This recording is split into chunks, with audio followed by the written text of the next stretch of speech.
Commercial film যেটা cinema হলে commercial release. Film আমার ভীষণ ভয় লাগে। আমি সাকিবের সাথে আগেও অভিনয় করেছি। এটা মতিউল আলম খোকনের ছবি বোধহয়। ওটা আমাকে মানে আমি আমার ফুল ফ্যামিলি নিয়ে ঘুরছিলাম পাতায়াতে। তখন আমি বললাম, দেখো ইন্ডিয়ান কালচার কত উন্নত, দেখছো কি সুন্দর করে সেট করে পুরা পাতায়াটাকে অ্যাম্বুলেন্স ট্যাম্বুলেন্স রেখে অনেক 80টা রাশিয়ান মেয়ে নাচতেছিল। তখন থেকে লাইটম্যানটা ডাকতেছি, ইলোরাপা ইলোরাপা। পরে হঠাৎ করে দেখেছি সাকিব খান আমাকে 5 কোলা করে পায়ের মতো এইভাবে উঠাই গেছে। বলে, তোমাকে কথা দিতে হবে যে তোমার মতো অভিনেত্রীরা আমার সাথে অভিনয় করতে হবে। আসসালামু আলাইকুম দর্শক, আজকে একটা ঈদ স্পেশাল আড্ডায় চলে এসেছি। আজকে আড্ডায় আমার সঙ্গে আছেন জাতীয় চলচ্চিত্র পুরস্কার প্রাপ্ত অভিনেত্রী ইলোরা গহর। আজকে ইলোরাপার সঙ্গে আড্ডা হবে, ঈদের প্রোগ্রাম নিয়ে আড্ডা হবে, ঈদের নাটক সিনেমা নিয়ে আড্ডা হবে। ইলোরা আপুর অনেক কাজে ইনভলভ হয়ে গেছে, সেই কাজগুলো নিয়ে আড্ডা হবে। ইলোরা আপু কেমন আছো? আসসালামু আলাইকুম, ঈদ মোবারক, সবাইকে শুভেচ্ছা। এবং আমি মুখরা রমণী, তবে সে সবাই জানে। তো মুখরা হিসাবে আমার দেখলাম যে অনেকে মুখরা বলেন আমাকে, কিন্তু আজকে নায়কটা যাকে ছেলে বাপ্পা রাজি বললেন যে আপনার মতো এত সত্য কথা কেউ বলতে পারে না।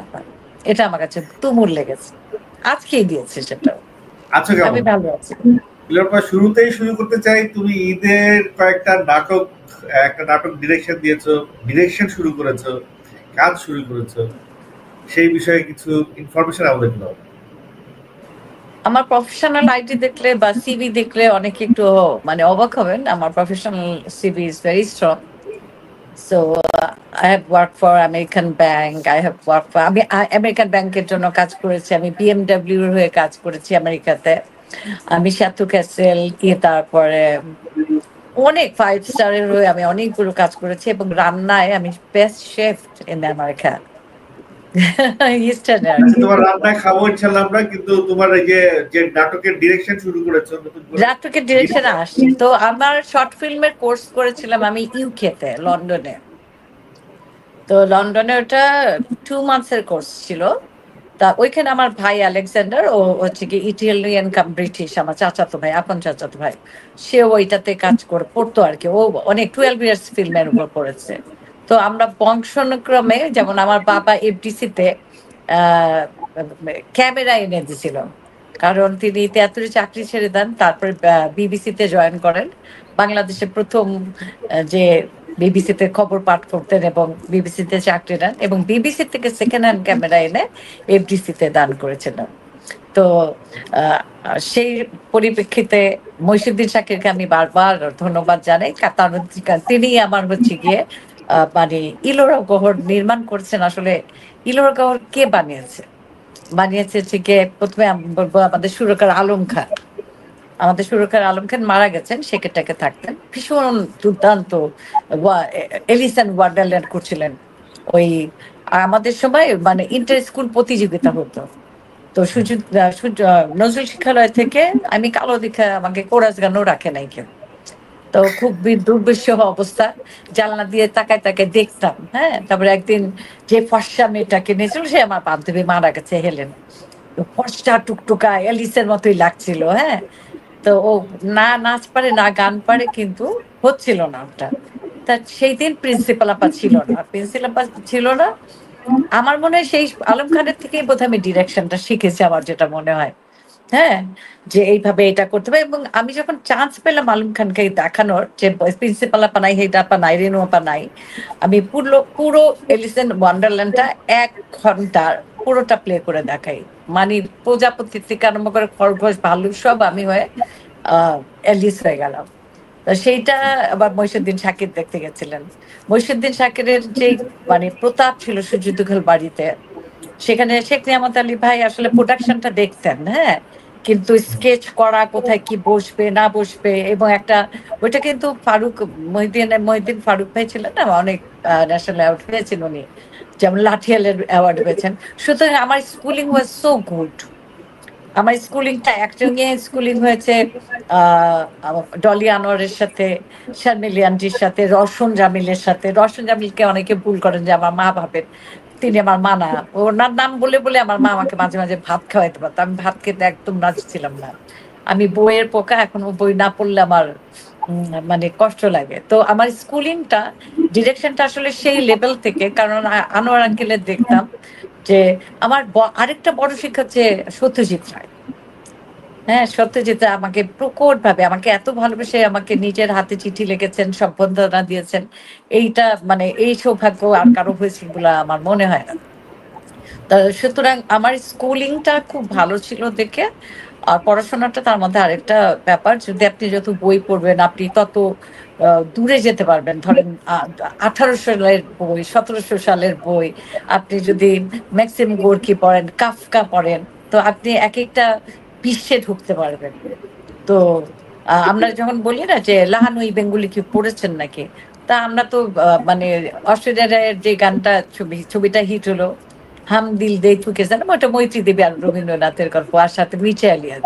তাই এই স্কুলিংটা পড়ার সাথে যে আহ, আমি অনেক ধরনের শর্ট ফিল্ম দেখি, সেখান থেকেও আমার কিছু, ওগুলো আমার ক্লাসের মতো। তো শর্ট ফিল্ম যদি আপনি বিভিন্ন দেশের, রাশিয়ান দেখেন, ইরানি দেখেন, আফগানিস্তানেরটা দেখেন, হ্যাঁ, যেগুলি দেশে আমরা আফগানিস্তানের সিনেমা বানায়, এটা ভাবতে পারেন, আপনি দেখবেন খুঁজে যে আফগানিস্তানও কিন্তু 2 মহিলাকে নিয়ে ছবি তৈরি করেছেন। সুতরাং এইগুলির থেকে অনেক কিছু ইনপুট পাওয়া যায়। তো সেখান থেকে আমি প্রথম একটা তোর মনে আছে তোকে সিনেমায় নিয়েছিলাম একটাতে। তো আমার স্কুলিংটা এরাই, পিয়াল রাই, পিয়াল, ইমন, তারপরে আহ আমাদের নিশু শিকদার, তারপরে মারিয়া ক্রিস্টোফা, তারপরে মিনারা জামান, মিরানা জামান আসলে হবে। তো তারাই আমাকে, স্কুলিংটা ওয়াজ ভেরি গুড। আর আমি যেমন যখন তখন আমি আসলে নাটক করি নাই, যে 100 নাটক পেয়ে গেলাম করে ফেললাম, আমি তা করি নাই। সিরাজ হায়দার আমাদের বিক্রমপুরের, উনি একবার আমাকে এক 100 পর্বের এক নায়িকা বানাই দিলেন। তাই আমি বললাম যে আমি তো এটা করবো না। বলে যে কেন করবি না, বাসায় এসে ভীষণ বকা টকা। তখন বললো যে হ্যাঁ তুই নঈম ভাইয়ের মেয়ে, আমি নঈম ভাইয়ের কাছে নালিশ করবো। আমি বলছি যে না, আমি এই ক্যারেক্টারটা করতে চাই, এটা সাকিবার সাথে আমার নাচ আছে, তা আমি এখানে দেবদাসের চন্দ্রমুখী হইতে পারবো। And I did that. আমি সাকিবার থেকে ভালো নাচি, ও বাউল সঙ্গীত, আর আমি একদম, তখন দেবদাস হিট হয়েছিল। সো তুমি আই সম্প্রতি চুজ একটা মাই নাটক ক্যারেক্টার। ডিরেক্টর দিয়েছো বিটিভির জন্য, সম্ভবত ঈদে আসবে, আমরা কি ওটা নিয়ে আলাপ ঈদে, হ্যাঁ, আমরা কালকে ওটা জমা দিয়েছি, এবং এই 6 দিন টানা তোরা তো কাজ করে শুটিং করে চলে গেলি। তো সব আর্টিস্টকে আমার ধন্যবাদ এবং আমার সম্মাননা। একটা পৃথিবীর কাজ লিখেছি আমি, আর ডিরেকশন দিতে ভালো লেগেছে, কারণ আমার সাথে বিশাল আরেকজন লোক ছিলেন, যিনি মানে আমাদের প্রথম, মানে যিনি ডিরেক্টর, হ্যাঁ, কাশিফ শাহবাজি। আর আমি ওটাতে আসলে স্ক্রিপ্ট আমার, আর আমি ছিলাম প্রধান সহকারী ডিরেক্টর। কারণ আমি তখনও লাইট, যেটা টেকনিক্যাল সাপোর্ট গুলো, আমি লাইটিং গুলো দেখতে যাচ্ছিলাম। আর আমি ওই যে যেটা করে সাধারণত নাটকগুলিতে মাস্টার শট করে, আবার লাস্ট মাস্টার শট করে মাঝখানে 2টা ওয়েজ লাগায় দেয়, এই জায়গার থেকে আমি বের হয়ে আসতে চাইছি। সুতরাং আমি মীরানা আন্টির প্রথম আমার পিঠে বাড়ির একটা স্ক্রিনে ওনাকে ডিফারেন্ট দেখায়। স্টাইলে নাটক বানিয়েছো, এই তোমার নাটকটার মেকিং স্টাইলটা ডিফারেন্ট হবে। আমারটা একটু ডিফারেন্ট, লাস্ট মান্থ দিয়ে আমার মনে তুমি হচ্ছে কি নাটক দিয়ে কি হাত পাকিয়ে ভবিষ্যতে সিনেমার দিকে আগাচ্ছ নাকি? আমি প্রথমে সিনেমাই করেছি, তারপরে আমি নাটকে এসেছি। সিনেমা বলতে আমি বুঝাচ্ছি, তুমি কি আমাদের যে ফিল্ম হয়, কমার্শিয়াল ফিল্ম, যেটা সিনেমা হলে কমার্শিয়াল রিলিজ। ফিল্ম আমার ভীষণ ভয় লাগে। আমি সাকিবের সাথে আগেও অভিনয় করেছি, এটা বতিউল আলম খোকনের ছবি বোধহয়, ওটা আমাকে মানে আমি আমার ফুল ফ্যামিলি নিয়ে ঘুরছিলাম পাতায়াতে, তখন আমি বললাম দেখো ইন্ডিয়ান কালচার কত উন্নত, দেখছো কি সুন্দর করে সেট করে পুরা পাতায়াটাকে, অ্যাম্বুলেন্স রেখে অনেক 80টা রাশিয়ান মেয়ে নাচতেছিল। তখন দেখি লাইটম্যানটা ডাকতেছি, ইলোরাপা ইলোরাপা, পরে হঠাৎ করে দেখেছি সাকিব খান আমাকে 5 কোলা করে পায়ে মতো এইভাবে উঠাই গেছে, বলে তোমাকে কথা দিতে হবে যে তোমার মতো অভিনেত্রীরা আমার সাথে অভিনয় করতে হবে। তা আমি কথা দিয়েছিলাম এবং কথাটা রেখেছিলাম। না খোলে না, তোরা যেমন হাঁকতাস না, তেমনি যে পাটা, উনি ওরা তো নাচছিল, আমার পাটা এভাবে জড়াতে এবার 5 কোলা করছিল। কথাটার কথা ওটা, দ্যাট ওয়াজ ওয়ান্ডারফুল। আমার সাথে পরেও তো, এবারও যখন ট্রিটমেন্টে যাচ্ছিলাম, আমরা ফুল ফ্যামিলি যাই, 11 জন ছিল, এখন 12 জন হয়েছে আমরা, মাশাআল্লাহ, আলহামদুলিল্লাহ। তো আমি আমার নাতনিকে ধরে টানতেছি, দেখো এটা আমরা সেদিন সিনেমা দেখলাম, সাকিব খান সাকিব খান আমরা লাউঞ্জে দেখা হলো, কথা বললাম, ছবি দিলাম, বাট আমি এটা তো ভাইরাল করার কিছু না। সে আমার কাছে রাজ্জাকের পরে আমার কাছে সাকিব খানকে আমার মনে হয় যে সুপারস্টার। সাকিবের সঙ্গে কি তুমি অভিনয় করেছিলে? সাকিবের সিনেমাটাই আমি অভিনয় করেছি হাফ, মানে ও যে কিভাবে খুনি হয়ে গেল সেটা হচ্ছে কি, আমার প্রথমে দেখা যায় বিশাল সর্দার আমার হাজবেন্ড। বিশাল সর্দার ভাই হচ্ছে ভীষণ পাকা অভিনেতা, মানে উনি যেটা দেখায় রিহার্সালে ওইটা উনি করেন না ক্যামেরা অন হলে, আর সেটা রিলে হচ্ছিল। তো হ্যাঁ। ওইখানে দেখে আমি বারবার গ্রামবাসী আমার হাজবেন্ডকে মেরে ফেলতেছে ফ্রড দেখে, তা আমি বারবার পিঠের মধ্যে মায়ের ওনার গায়ের উপর পড়ে, উনি একরকম দেখান আরেক রকম করেন। হ্যাঁ, তারপরে যখন উনাকে আমি বাঁচাই ফেলি গ্রামের থেকে, তখন উনি শহরে নিয়ে আসে। তখন আমার মেয়ে ওই পড়তে বসে, সিনেমাটার নাম কি ছিল?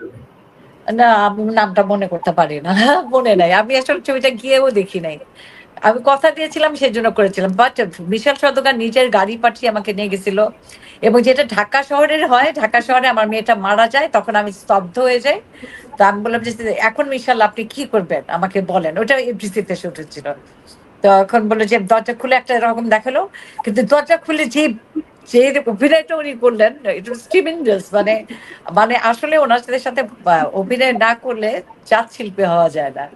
আমরা যেটা করি আর্ট ফিল্ম, যে আমি একটু লুক দিব তারপর একটু তাকাবো, এই জিনিসটা আসলে ওনাদের সাথে পারা যায় না। তারপরে সাকিব ভাইয়ের সঙ্গে তোমার স্ক্রিন শেয়ার হয় না একটা না সিনেমায় কাজ? উনি আমার আমাকে যখন রেপ করে ফেলে দেয় নিচে বিশাল সদাগর, তখনই আমার এই ছেলেটাই বড় হয়ে সাকিব হয় আর কি, মানে বাপের তুমি প্রতিশোধ নেয়। বিশাল সওদাগর যখন তোমাকে অ্যাবিউজ করে তারপরে সাকিব খান বড় হয়। হ্যাঁ, এটার সাকিবের সামনে আমাকে চারতলা থেকে ফালায় দেয় নিচে। সাকিব হচ্ছে নিচে তখন আর কি, সাকিবের সাথে আমার অভিনয় হয়। ওকে। তো সাকিব খানের রিসেন্ট কোনো ছবি কি তোমার দেখা হয়েছে কিনা? লিচু লিচু লিচু লিচু গানটা আমার খুব ভালো লাগছে, সাবিলা নূর খুব ভালো করছে, আমি তাদের কংগ্রেচুলেশন জানাই। নিশুর সাথে তার মিল মহব্বত হয়ে গেল, thank you very much. Nishu আগে একটু বেয়াদবি করছিল, এটা যায় না আসলে। নিশুর প্রথম ছবিতে ওটাও আমার মনে হয় একটু ভাইরাল হওয়ার জন্য করছিল। হ্যাঁ, কিন্তু লিচু গানটা আমার কাছে খুব, মানে ওই আগে দাদাদের গানের থেকে কিন্তু এটা ভালো লাগছে। এখানে একটু লিচু এদিকে বাগানের একটু হালকা ঝামেলা আছে, এমনি করে তাকাই সাবিলানো। তারপরে যখন ইসে আবার লিচু লিচু করতে থাকে, তখন এটা যদি এইভাবে আনতো এডিটর তাহলে আরো জোস হইতো। কিন্তু আমার মনে হয় যে এটা আমি হলে গিয়ে দেখতে যাবো। আই লাভ ইট। তুমি কি জানো এটার নায়িকা জয়া। এইটাতে জয়া হাসানও আছেন এটাতে জয়া নায়িকা। কিভাবে কথা বলে তুমি জানো? I love that, I love that, খুব ভালো লাগছে আমার। এফএস নাইমও এই সিনেমায় আছে, এই সিনেমায় সিয়াম আহমেদ আছে। সিয়ামের একটা দেখলাম, হ্যাঁ সিয়ামকে দুর্দান্ত লাগছে। আরে বাপ রে বাপ, আমাদের ছবি যে পাল্টাই ফেলছে না, এটা সাকিবই পাল্টাইলো। পুরা একটা মানে একদম নিমজ্জিত একটা এফডিসি কে জাগ্রত করলো সাকিব খান। কিন্তু সিয়াম দুর্দান্ত করছে, তারপরে জয়া অসম্ভব ভালো করছে। সাবিলা নূরের নাচ আমার ভীষণ ভালো লাগছে, আমি তো মনে হচ্ছে যে এখনই টিকিট কেটে চলি। ইয়ে আফরান নিশোও কিন্তু এই সিনেমায় ক্যামিও দিচ্ছে। হ্যাঁ, আরফান নিশোকে দেখলাম, কিন্তু সাকিবের লুকটা একদম অন্যরকম লাগছে। না না, আফরান নিশোর ক্যামিও এখনো রিভিল করে নাই, আফরান নিশো আছে এই রিভিল, সিনেমায়। হ্যাঁ হয়তো বা করে নাই, কিন্তু যত দেখতে ভালোই লাগছে, খারাপ লাগে না। ছবিটা আমার মনে হয় অনেক জোরদার হয়েছে। তাণ্ডব না, ছবিটার নাম তাণ্ডব তো। তাণ্ডব। হ্যাঁ, তুমি আমার গত খুব ভালো ঈদে লাগছে। কি জঙ্গলি দেখছো না? না, গত ঈদে দেখি নাই ছবি, বরবাদ দেখছো শাকিব খানের? একটাও দেখি, বরবাদ দেখছি মনে হয়। ওই যে মেয়েটা যে নাচে, ইন্ডিয়ান মেয়েটা যে নাচে। Right right right. হ্যাঁ হ্যাঁ, কিন্তু ওইটা দেখছে, ওইটা আমাকে আল মামুন না কি জানি ডিরেক্টর, উনি আমাকে দাওয়াত দিয়েছিলেন। আচ্ছা আচ্ছা। কিন্তু আমার কাছে ওটাকে প্রকাশ্যে অনেকে অনেক খারাপ কথা বলছে, ওই গানটা নিয়ে এরকম দেখা যাচ্ছে, পাও দেখা যাচ্ছে, তাতে কি হয়েছে? দীপিকার নেংটি দেখতে পারি, আর আমাদের দেশের বা ওই নায়িকা অপর বাংলার নায়িকা যদি সাকিবের সাথে, আমার কাছে তো নোংরা মনে হয় না। আজকাল তো যে কোনো অনুষ্ঠানেই যে মানে টপটা মানে টপলেস থাকে, তাই না? তারপরে অনেকখানি কাটা থাকে, তা তা যদি মানে যারা ইনফ্লুয়েন্সার তারাই এগুলি কাপড় পরে, তাহলে নায়িকারা কেন পরবে না? তারা তো এখন আমাদের মাঠটা আমাদের বড়, ইন্ডাস্ট্রি অনেক বড় হচ্ছে। রাজ্জাক একটা কথা বলেছিল, রাজ্জাক একটা কথা বলেছিল, সেটা আমার কাছে এখনো মনে হয়। রাজ্জাক বলেছিল, ইন্ডাস্ট্রির সবাইকে আমি সম্মান জানাই, ছোট ছোট বাচ্চারা আসছেন তাদের শুভাশীষ জানাই, তারা যদি দাঁতের মাজন বা পেস্ট নিয়ে বা সাবান নিয়ে বিজ্ঞাপন করেন, আমরা তো করি নাই, কিন্তু তারা করছেন। হয়তো বা ওয়ার্ল্ডটা চেঞ্জ হয়েছে, তারপরেও আশা করব যে হাফ প্যান্ট পরে যদি এখনই, ওনার সময়কার কথা বলছে, হাফ প্যান্ট পরে কলেজ থেকে ফিরছে, ওটা না দেখে যদি আর্টটা থাকে, ওই যে আমি বলি না, নগ্নতা আর অশ্লীলতা আর আর্ট। আমি যেমন সূর্যের দিকের বাড়িতে আমার মানে পুরো এখান থেকে পিঠ বগল একেবারে কোমর পর্যন্ত দেখা গেছে, সেটা হচ্ছে নগ্নতা না, ওটা বলে আর্ট। ওটার মধ্যে খারাপ লাগছে না মেয়েটাকে দেখতে, ডলিয়ানোর খারাপ লাগে না দেখতে।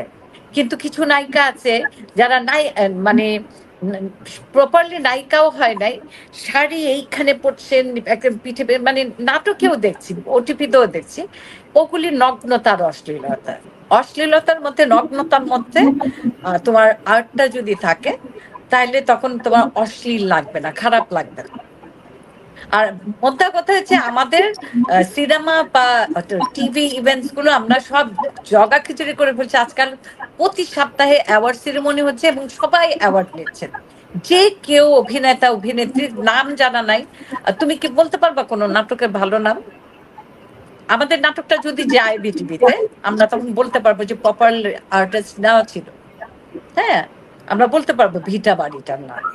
হ্যাঁ, কিন্তু তুমি এর মধ্যে কোন দরদ বলতে পারতেছো, হাওয়া বলতে পারতেছো, সুরং বলতে পারতেছো, তাণ্ডব বলতে পারতেছো, কিন্তু তার আগের কোন সিনেমার নাম বলতে পারি না আমরা।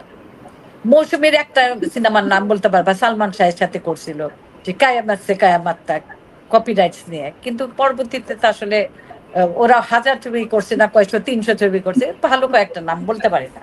হয়তোবা ওনার ই মানে ম্যাচ মেকারটা ঠিক ছিল না, হয়তো বা উমর সানি যে সাথে যেটা করছে হিট করে গেছে, কিন্তু মানুষের মনের মধ্যে থেকে যাবে।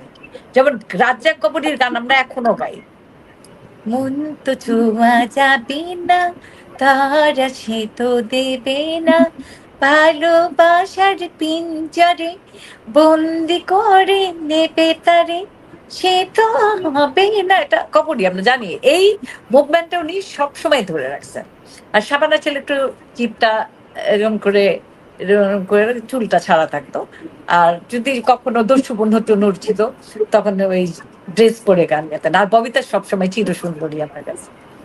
তো এই তিনজনকে ভেঙে এখনো কোনো নায়িকা তৈরি হয়, এখন পর্যন্ত কিন্তু এরকম ক্লাসিক নায়িকা তৈরি হয়। কবরী, শাবানা, ববিতা, রাজ্জাক। কবরী, শাবানা, ববিতা, ওনাদের কারোর সঙ্গে তোমার স্ক্রিন শেয়ার হয়েছে? তারা কবিকার নায়িকা, একমাত্র সত্যজিৎ রায় যখন আমাদের দাওয়াতটা দিয়েছিল, ববিতার গল্প শুনেছি। বা ববিতা, শাবানা আপা আমার ফুপুর বাসায় ভাড়া থাকতেন এক সময়, তখন তো শাবানা, তখন বিয়ে হয়নি, তখন আমরা ছোট্ট, শাবানা বুঝি না, কিন্তু রাজ্জাক খালি বুঝতাম আমি। আমি যখন 6 বছরে আব্বা আম্মার কোলে চড়ে আমি রাজ্জাকের ছবি দেখছিলাম, আর রাজ্জাকে দেখে বলছিলাম এটা আমার। মানে আমি জানি না রাজ্জাকের হাসি দেখে না কি দেখে, আই ডোন্ট নো। তো ইন্ডাস্ট্রিটাকে বাঁচাতে হলে নগ্নতার সাথে অশ্লীলতা বাদ দিয়ে, আজকাল যে আবার বলে না অ্যানিমেলের নকল, ওইটা নকল, আরে ভাই, সাউথ ইন্ডিয়ার ইন্ডিয়া বলো, ওরা তো সব আমেরিকান ছবি নকল করেই বানায়। ওদের আসলে স্ক্রিপ্ট আছে নাকি? শোলে ছবিটাই তো মানে আমেরিকান ছবি, মানে ওয়েস্টার্ন আমেরিকান ছবি।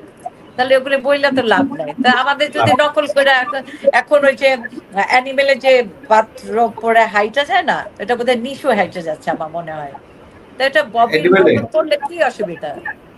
সাদা একটা কাপড় পরে স্যান্ডেলটা, আচ্ছা, অ্যানিমেলে আমাদের রাণবীর কাপুর একটা বাথরুম পরে হেঁটে হেঁটে যায় ঘুরে করতে করতে। আর এটা মানে নিশো তো মুখোশ পরা, এটা সাকিব খান করেছিল বরবাদে।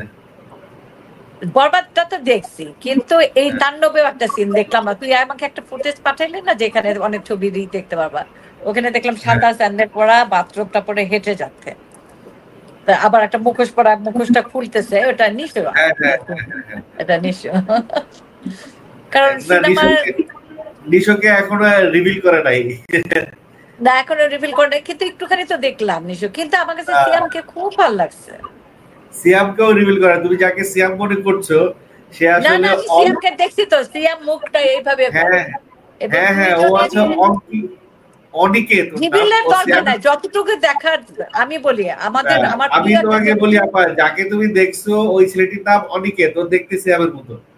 তাই আচ্ছা, অনিকেত হতে পারে, আমি অনিকেতকে চিনি না, কিন্তু আমি বলি ড্যান্সার ইন দ্য ডার্ক একটা ছবি আছে, একটা অন্ধ মহিলা, আমি যেমন অন্ধ আসলে, আমি কিন্তু আমাকে দেখতে পাচ্ছি না পিয়াল কেন, but I understand I am there and Piyal is there, কারণ আমার হাই ডায়াবেটিক্স মেজর অপারেশন ব্রেনের, আমার এইটাতে গ্লোকোমা হয়ে চোখের আইসেট চলে গেছে।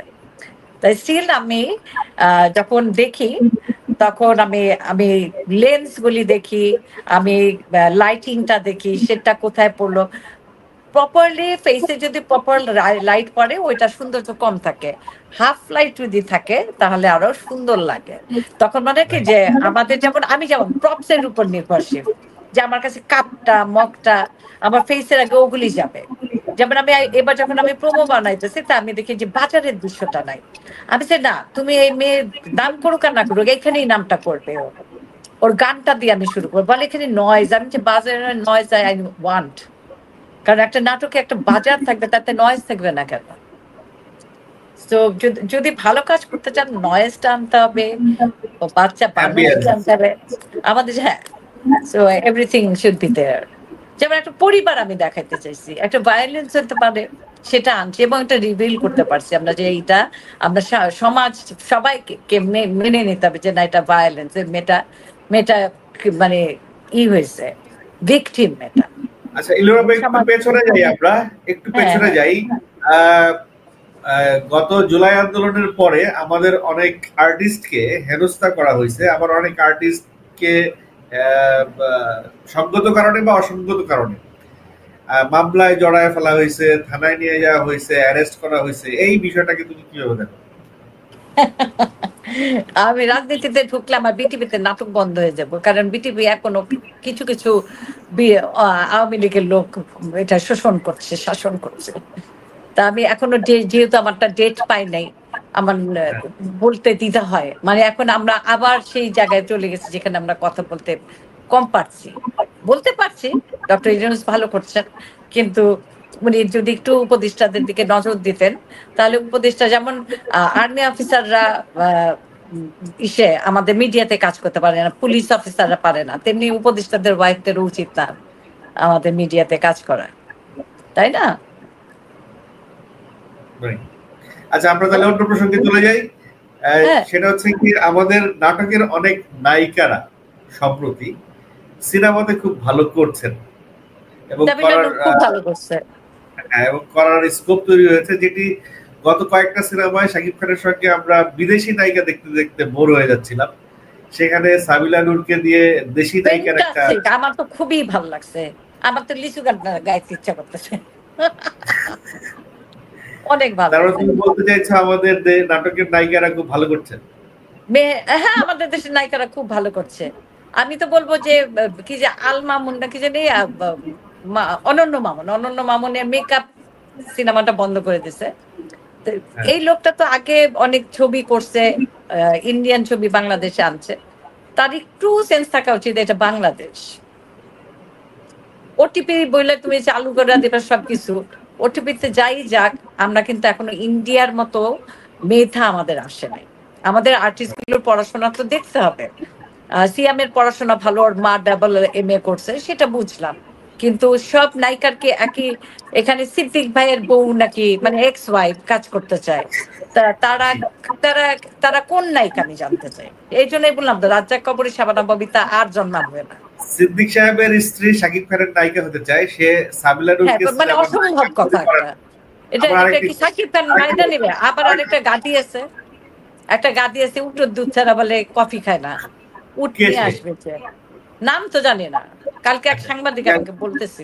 সিদ্দিক সাহেবের ওয়াইফ ওই যে ছবি তুলে দিছে, সিদ্দিক সাহেবের ওয়াইফ সাবিলা নূরকে সিনেমার নায়িকাই মনে করে না। মাহবুবা আপা বিটিভি থেকে জানালো কংগ্রেচুলেশন, নাইস ওয়ার্ক, আমাদের নাটকের প্রোমো দেখে। সিদ্দিক সাহেবের ওয়াইফ বলল যে সাবিলা নূর নাকি সিনেমার নায়িকা, ওয়াইফ না এক্স ওয়াইফ, হ্যাঁ 6 বছর ধরে ডিভোর্স হয়ে গেছে। সিদ্দিক সাহেবের এক্স ওয়াইফ বলল সাবিলা নূর নাকি সিনেমার নায়িকা হওয়ার যোগ্যতা রাখে না। ও তো দেখাই দিল নাইসা, এখন আমি এখন 60 বছর নাইসা দেখাই দেব।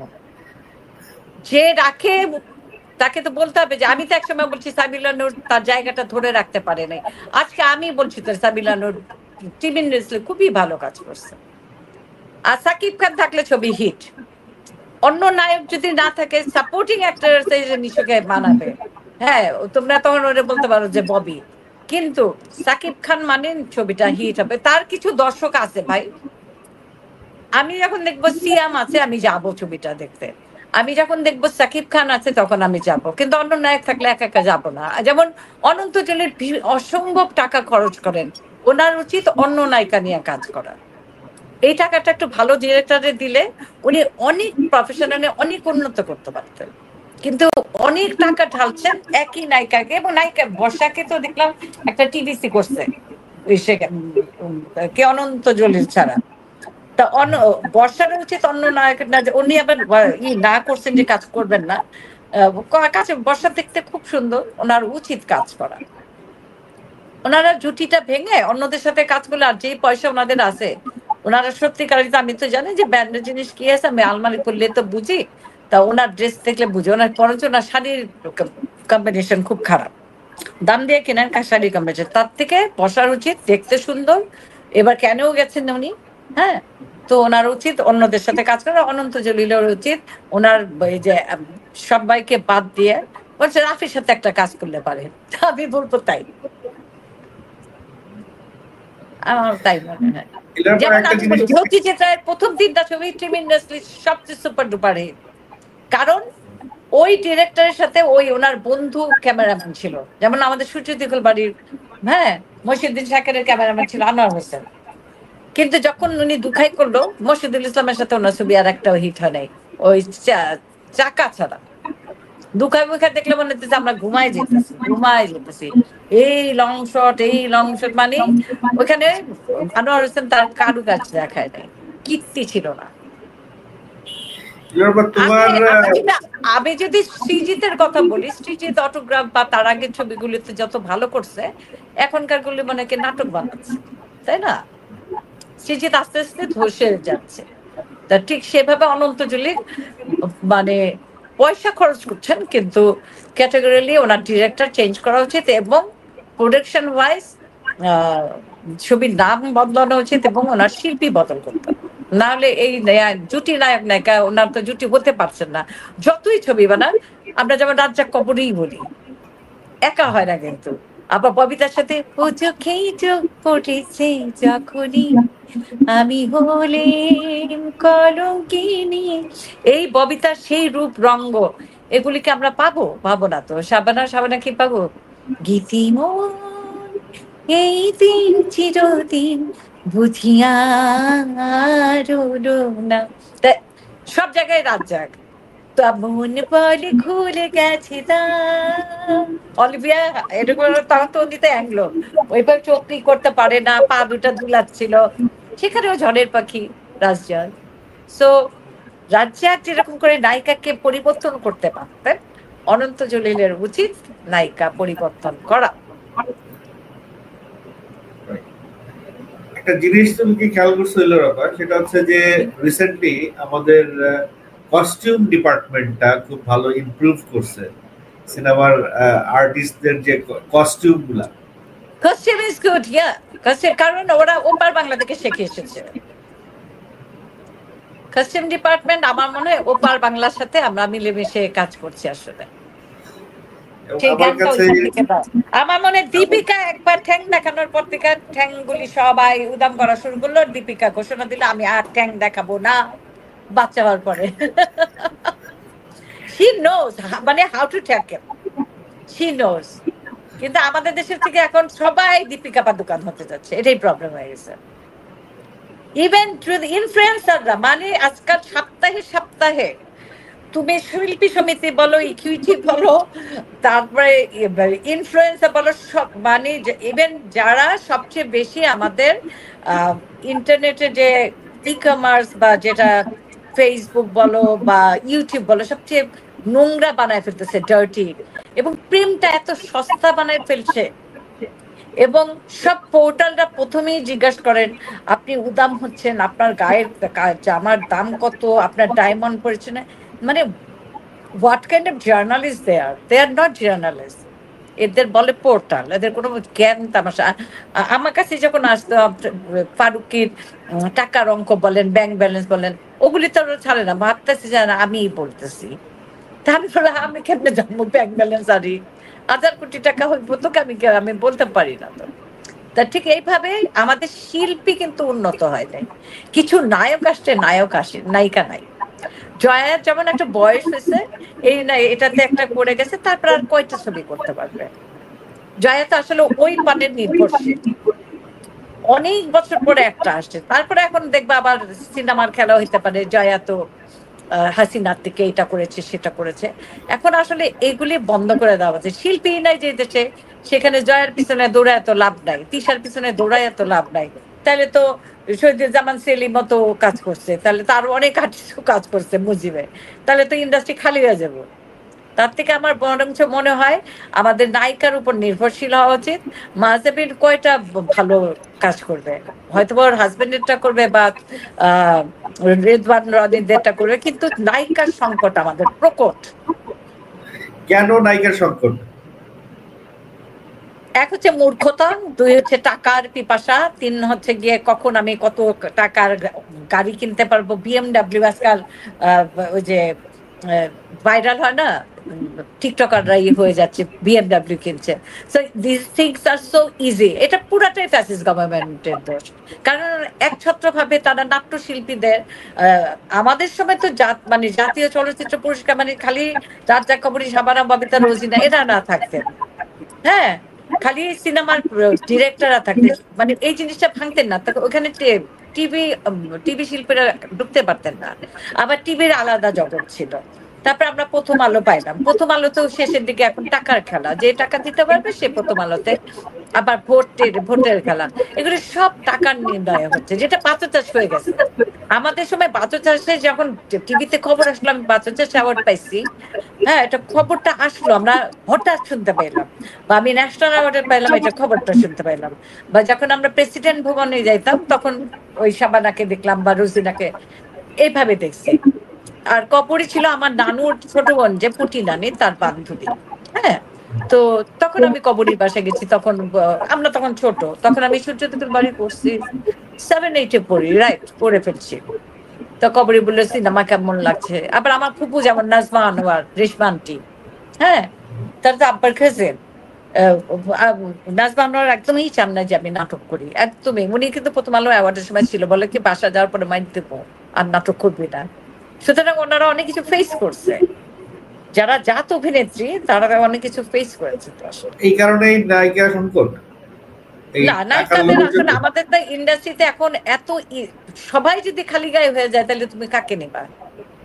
কিন্তু সরত যান সব দাস্তাম বা খায়ের বলে না পাকিস্তানিরা, মানে তোমার মানে দেখতে খারাপ আর কি, সে তারাও ওপেন হয়ে, বললাম না যে সিদ্দিকের বউ কয় আমি নায়িকা হবো, মানে ইন হোয়াট সেন্স বলে।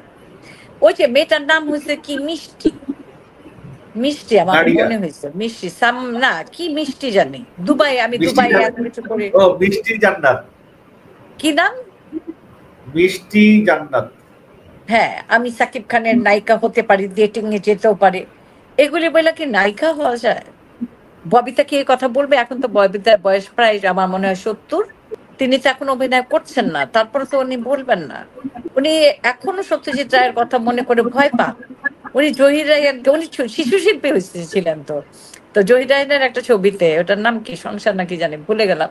তা এদের ব্যাপারে তো পড়তে হবে তোমার, কিভাবে আসছে।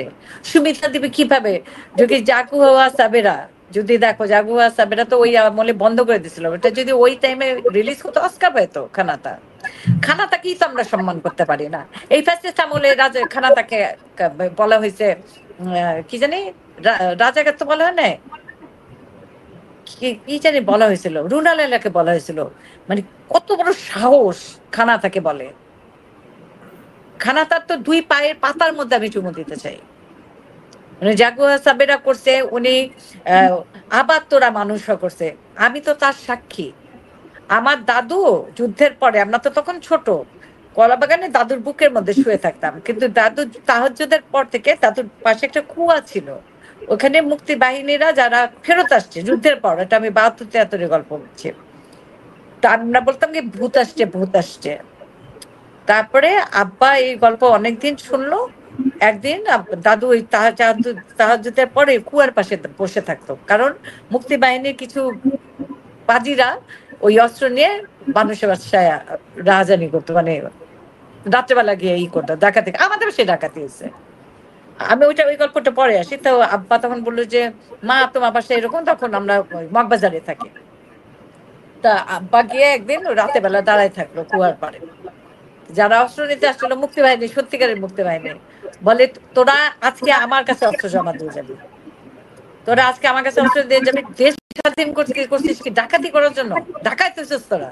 তখন তো ডাকাইত বলতো। হ্যাঁ, তখন ওই কান্নাকাটি করে সব অস্ত্র দিয়ে গেছিলেন। এবং এই একই ঘটনা আমাদের মগবাজারে হয়। তখন আমরা এটা বোধহয় 74 সাল বা 73ই বোধহয়, 73 বা 74, আমার ইয়ারটা মনে নাই। আমাদের একটা ঘর, আব্বা আম্মার এদিকে একটা ঘর, মাঝখানে আবার ড্রয়িং রুম, তারপরে আবার একটা স্পেস আছে। তো আমাদের রুমে আমাদের ঘুম পাড়া, যখন ঘুম পাড়াচ্ছে আম্মা, তখন ওই জানলার কাচ ছিল, আগে গ্রিল ছিল, হ্যাঁ, গ্লাসটা ভেঙে ওইখানে আমি বলি নীনা হামিদ থাকতেন আমাদের পাশের পাশে, নীনা হামিদ, এম হামিদ, আমি এখনো কথা বলি নীনা হামিদ, এম হামিদের সাথে। এম হামিদ কান্দে, তোর বাবার কত গান গেছি, লাস্ট গানগুলি বিটিভি আমি গাইছিলাম, বলবি মনে? আমি সাব্বা তো নাই নাই নাই নাই। আর নীনা হামিদ আন্টি এখনো খুব হাস্যজ্জ্বল। যাই হোক, তা নীনা হামিদদের বাসায় না ঢুকে আমাদের বাসায় গ্লাস ভেঙে আম্মাকে বলছে যে চুরি টুরি যা আছে দেয়। তা আম্মা দিয়ে দিছে। দেওয়ার পরে এখান থেকে এই ডাকাতগুলি চলে যাওয়ার পরে ওই জিপের আওয়াজ শোনা গেল, জিপে করে আসছিল। আর আব্বা ছিল সামনের বারান্দায়, মানে একদম ফ্রন্টে, ভান্ডারি ম্যানশনে। তা আম্মা কানতে কানতে এখান থেকে, আব্বা তো বুঝছে যে কিছু একটা ঘটনা, আব্বা ওদিক থেকে জিপ থামাইছে বারান্দা দেয়, এই তোরা আমার বাসায় আসছোস এগুলি করতে, অস্ত্র জমা দিবি কালকে। তো পরে দেখলাম যে আসলে যেটা দিয়ে বাড়ি, মানে পিস্তল দেখেছিল, পিস্তল না, খেলনার বন্দুক ছিল। আর জিপে যারা ছিল ওরা সত্যিকারের মুক্তি বাহিনী ছিল। তো একাংশ কিছু মানে অঘটন ঘটেছে 71-এর পরে, সেজন্য খানাটা বানিয়েছিলেন আবার তোরা মানুষ। এই কি সোনার আলোয় জীবন ভরিয়ে দিরে, ওগো বন্ধু কাছে থেকো, পাশে থেকো, জীবন হবে যে এত সুন্দর কখনো ভাবিনি আগে। তো আমার কাছে মনে হয় খানাটা বিশাল একজন পার্সন। থ্যাংক ইউ হলো আপা, আমরা অনেকক্ষণ আড্ডা দিলাম, আমরা শেষ করব আজকের প্রোগ্রাম। শেষ করার আগে তুমি যদি কিছু বলতে চাও। আমার বলার হচ্ছে, আমরা বিটিভির দিকে তাকিয়ে আছি যাতে আমরা ভালো ভালো কাজ নির্মাণ করতে পারি এবং তার প্রচার হয়। এর আগে একটা ছায়াছন্দ করেছিলাম, ওটাও বিটিভির প্রোটেকশন ছিল। বললাম না যে ওখানে এখনো ভনিতাগিরি রয়ে গেছে। তো উপদেষ্টাদের কাছে আমি আবেদন করব যে আমরা যেগুলি নির্মাণ করব ওগুলি নিশ্চয়ই সুকৌশল হয়, মানে সিনেমাটিক হয়, আর্ট থাকে, সবকিছু থাকে। যেমন আমি রাজ্জাক কবরী সব ট্রান্সপারেন্ট ছবি নিয়ে গেছিলাম, পানিতে ভাসিয়ে দিচ্ছিলাম খুব সুন্দর করে, আমি প্রত্যেকটা আলাদা আলাদা গেটআপে ছিলাম। কিন্তু সেটা বিটিভিতে ঈদে দেখানো হয় না, ঈদের আগের দিন দেখাতে হয়েছে, এবং এটা কোনো ট্রলও যায় না। সুতরাং বিটিভির জিএম ডিজি সবাইকে আমি সালাম জানাচ্ছি এবং বলবো যে এই ইসের থেকে, এখতিয়ার থেকে আমাদের বের করুন, আমাদের কাজগুলো প্রকাশ করুন, আমাদের কাজ করতে দেন। আমাদের যে সুযোগ আছে এখন বিটিভিতে কাজ করার, কাজগুলো প্রকাশ করতে দেন, আমাদের যে কাজগুলো ওগুলো বন্ধ করে দিয়ে না। Thank you. আর আমি বলবো যারা নাট্যশিল্পী আছেন, নাটকে থাকেন, যারা ওটিপি শিল্পী আছেন, আপনারা সব জায়গায় কাজ করতে পারেন। আর সিনেমাটা একদম দুর্দান্ত একটা জায়গা যেখানে পৌঁছানো। আমি সিনেমা থেকে আসা মেয়ে, তো আমি বলবো সিনেমাটা সিনেমার জায়গাতেই রাখবেন, অন্য কোথাও যাবেন না। রাজ্জাক বলবে হ্যাঁ তোমাদের নিয়ে আমি মঙ্গল কামনা করেছিলাম, রাজ্জাক খুশি হবেন। রাজ্জাক নিজেই একটা ইন্ডাস্ট্রি। আলমগীর এখনো রাজ্জাকের নামে কাঁদে এবং লাঠিয়াল করতে যায় নাই আমাদের ফারুক। এই রাজ্জাক বলেছিল তুই যদি এই লাঠিয়াল না করিস, আমি করলে লাভটা কি হবে বলতো, তুই এই লাঠিয়ালে দেখবি জাতীয় পুরস্কার পাবে। এবং ফারুক সেই লাঠিয়ালে জাতীয় পুরস্কার পেয়েছিল। সুতরাং যারা একটা ইন্ডাস্ট্রি দাঁড় করাতে পারে সাকিবকে আমি আরেকবার স্যালুট জানাচ্ছি, সুপারস্টার। এবং তোমার নতুন ছবি জয়ার সাথে, সাবিলা নূরের সাথে, সিয়ামের সাথে, নিশুর সাথে, সবাইকে congratulation. You are doing fine Nishu. আর তুমি আর ওটিপি করবা না, নাটক করবা না, তুমি লাগাতার লেগে থাকো সিয়ামের মতো সিনেমাতে। আমরা তাহলে আবার বড় পর্দায় ফিরে যাব। এখনো কিন্তু আধা আধি যাচ্ছি আসছি করছি, আমরা আসলে বড় পর্দায় থাকতে চাই, সিনেমাটা সিনেমার মতো দেখতে চাই, ওটিপিতে না। Thank you. ওয়েলকাম।